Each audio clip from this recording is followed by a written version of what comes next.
Shalom Bapak Ibu Saudara, pada kesempatan kali ini saya akan menyampaikan sedikit dari firman Tuhan bagi kita.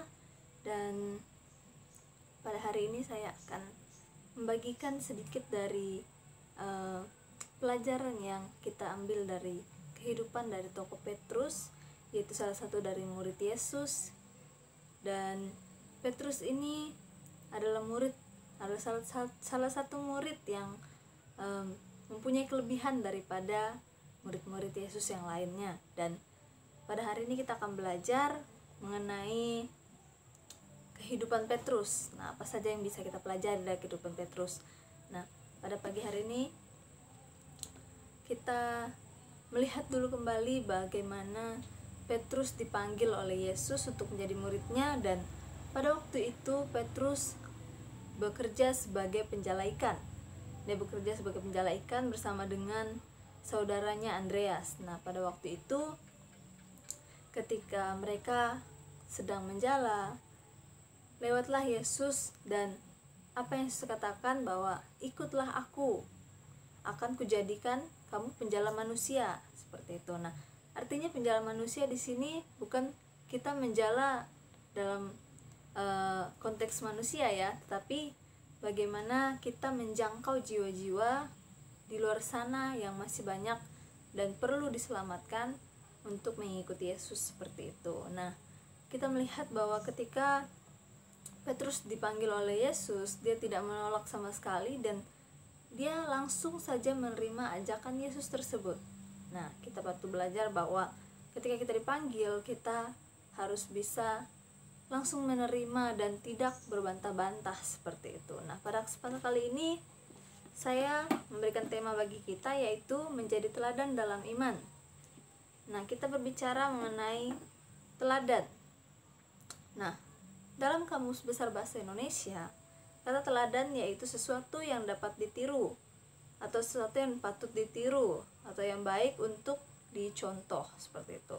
Nah, mulai dari perbuatan, mungkin kelakuan, dan juga sifat yang kita kerjakan, kita lakukan, seperti itu. Nah, kemudian kata iman, kita bisa lihat dalam Alkitab, yaitu dalam Ibrani pasal 11 ayat yang pertama, yaitu iman adalah dasar dari segala sesuatu yang kita harapkan dan bukti dari segala sesuatu yang tidak kita lihat. Nah, artinya sebuah dasar percaya kita kepada Tuhan. Bagaimana ketika kita mempunyai dasar bahwa kita percaya bahwa Yesus adalah juru selamat kita, seperti itu. Nah, kemudian kita bisa buka dalam 1 Petrus pasal 5 ayat yang ketiga. Saya akan membacakannya bagi kita, yaitu janganlah kamu berbuat dosa seolah-olah kamu mau memerintah atas mereka yang dipercayakan kepadamu, tetapi hendaklah kamu menjadi teladan bagi kawanan domba itu. Nah, di sini kita berbicara bukan hanya kita memerintah orang-orang yang ada di bawah kita, yang orang-orang yang kita pimpin, seperti itu. Bukan hanya kita memberikan perintah kepada mereka, memberikan pekerjaan kepada mereka, mengarahkan mereka untuk melakukan segala sesuatunya, tetapi juga kita harus bisa menjadi teladan bagi mereka. Dalam sikap kita, dalam perbuatan kita, dalam tingkah laku kita, kita harus bisa menjadi contoh bagi mereka. Karena kita adalah seorang pemimpin, orang yang lebih di atas mereka, seperti itu. Nah, kita mempelajari pada hari ini, dan pertanyaannya yang pertama adalah, hal apa yang diperlihatkan Petrus dalam kehidupannya yang bisa kita pelajari? Nah, di sini saya ingin mengajak kita mempelajari bahwa dalam poin yang pertama, yaitu mempercayai Tuhan dalam ketidakmustahilan. Nah, kita berbicara mengenai percaya, iman percaya kita kepada Tuhan untuk sesuatu yang kita anggap tidak mungkin, seperti itu. Untuk sesuatu yang kita anggap secara manusiawi kita tidak bisa melakukan itu, seperti itu. Nah, kita bisa lihat dalam Matius 14 ayat 28 sampai 29 dan seterusnya. Saudara-saudara, Bapak Ibu Saudara bisa baca, dan saya akan bacakan bagaimana ketika para murid-murid Yesus melihat bahwa Yesus berjalan di atas air. Nah, waktu itu, ketika itu murid-murid Yesus berteriak dan berseru bahwa itu adalah hantu, padahal itu adalah Yesus yang berjalan di atas air. Nah, kemudian Petrus mengatakan seperti ini, "Tuhan, apabila Engkau itu, suruhlah aku datang kepadamu berjalan di atas air." Kemudian apa jawab Yesus? Kata Yesus, "Datanglah." Maka Petrus turun dari perahu dan berjalan di atas air mendapatkan Yesus. Nah, Bapak Ibu Saudara, bagaimana ketidakmustahilan manusia yang berjalan di atas air. Secara manusiawi kita tidak mempercayai bahwa ada manusia yang bisa berjalan di atas air seperti itu kan. Nah, dalam ketidakmustahilan Tuhan yang sangat luar biasa, Dia menunjukkan kekuasaannya, kehebatannya dalam kemahakuasaannya. Dia bisa berjalan di atas air seperti itu. Nah, kita bisa melihat bahwa ketika Petrus datang, ketika Petrus mulai berjalan di atas air, dan ketika dia merasa bahwa ada tiupan angin dan dia mulai gelisah, dia mulai goyah, dia mulai bimbang, ketika dia mulai takut dan dia mulai tenggelam, dia berseru bahwa Tuhan tolonglah aku, seperti itu. Nah, kita bisa belajar daripada hal ini, daripada kejadian ini, bahwa kita itu harus mempercayai Tuhan, mempercayai apa yang kita anggap tidak mungkin, tetapi kita harus percaya bahwa Tuhanlah yang sanggup, Tuhanlah yang mampu untuk melakukan hal yang dianggap kita tidak mungkin, seperti itu. Jadi kita harus bisa mempercayai bahwa kekuasaan Tuhan yang luar biasa, penyertaan Tuhan yang luar biasa, kita harus bisa mempercayai itu. Nah, kita belajar pada kejadian yang dialami oleh Petrus, dan kita melakukannya dalam kehidupan kita, seperti itu. Nah, kemudian yang kedua yaitu bertanggung jawab atas ucapan.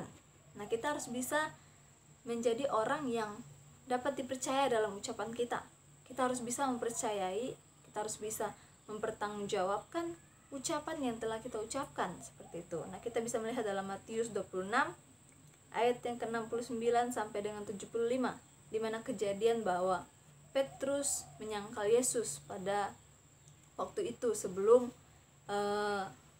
ayam berkokok, seperti itu. Dia menyangkal Yesus 3 kali sebelum ayam berkokok. Nah, kita bisa lihat, dan Bapak Ibu Saudara bisa baca nanti masing-masing di Alkitabnya, dan di sini kita melihat bahwa ketika Petrus sedang berada di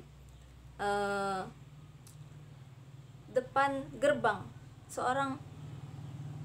Petrus ini berada di depan gerbang, dan ada orang yang datang dan menanyakan dia, apakah benar dia ini bersama-sama dengan Yesus, bersama-sama dengan para murid Yesus yang lain. Dan Petrus menyangkal sebanyak 3 kali. Petrus menyangkal Yesus sebanyak 3 kali sebelum ayam berkokok. Nah, padahal sebelumnya ketika Yesus mengatakan bahwa pada malam ini ataupun pada hari ini dia akan ada orang yang menyangkal Yesus 3 kali, seperti itu. Dan itu adalah Petrus, seperti Yesus jelas-jelas mengatakan bahwa Petrus akan menyangkal dia sebanyak 3 kali. Dan Petrus berkata apa? Aku tidak akan menyangkal engkau dan tidak akan meninggalkan engkau. Dia berkata seperti itu. Dan pada akhirnya apa? Dia menyangkal Yesus 3 kali, dan itu terbukti. Nah, dalam ucapannya dia tidak betul-betul mempertanggungjawabkan apa yang dia telah ucapkan. Yang sebelumnya dia mengatakan bahwa tidak akan menyangkal Yesus, tapi pada perbuatannya dia menyangkal Yesus, seperti itu. Nah, itu yang bisa kita pelajari dari kehidupan Petrus, daripada kejadian yang dialami oleh Petrus, bahwa kita harus bisa mempertanggungjawabkan apa yang kita ucapkan. Nah, sebagai seorang pemimpin harusnya kita bisa mempertanggungjawabkan apa yang kita ucapkan, seperti itu. Ketika kita mengatakan bahwa kita mempunyai komitmen dalam suatu perkataan kita, jadi kita harus bisa melakukan itu. Kita tidak bisa mengingkari, kita tidak bisa menyangkali hal itu. Nah, karena kita harus bertanggung jawab atas ucapan kita, seperti itu.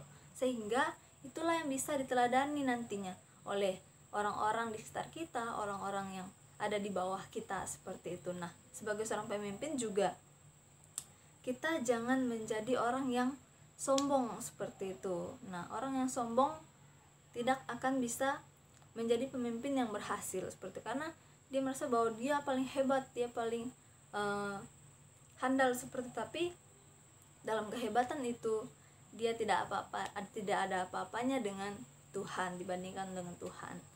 Nah, kita sebagai seorang pemimpin yang ingin berhasil, maka kita harus bisa membawa diri kita ke hal-hal yang positif seperti itu. Nah, kembali lagi saya ingatkan bahwa marilah kita menjadi teladan dalam iman kita, dalam iman kepercayaan kita kepada Tuhan. Kita harus bisa menjadi teladan bagi orang-orang. Nah, kemudian dalam poin tadi, dengan mempercayai Tuhan dalam ketidakmustahilan. Nah, hal-hal yang tidak mungkin bagi kita harus bisa mempercayai bahwa Tuhan yang berkuasa, Tuhan yang luar biasa, pasti akan bisa melakukan semuanya untuk kehidupan kita. Nah, kemudian bertanggung jawab atas ucapan. Nah, kita harus bisa mempertanggungjawabkan apa yang kita ucapkan, supaya juga orang-orang bisa meneladani, mencontoh apa yang kita lakukan seperti itu. Nah, biarlah firman Tuhan ataupun penyampaian dalam firman Tuhan kali ini boleh menjadi berkat bagi kita dan juga bisa kita terapkan dalam kehidupan kita. Nah, terima kasih. Shalom.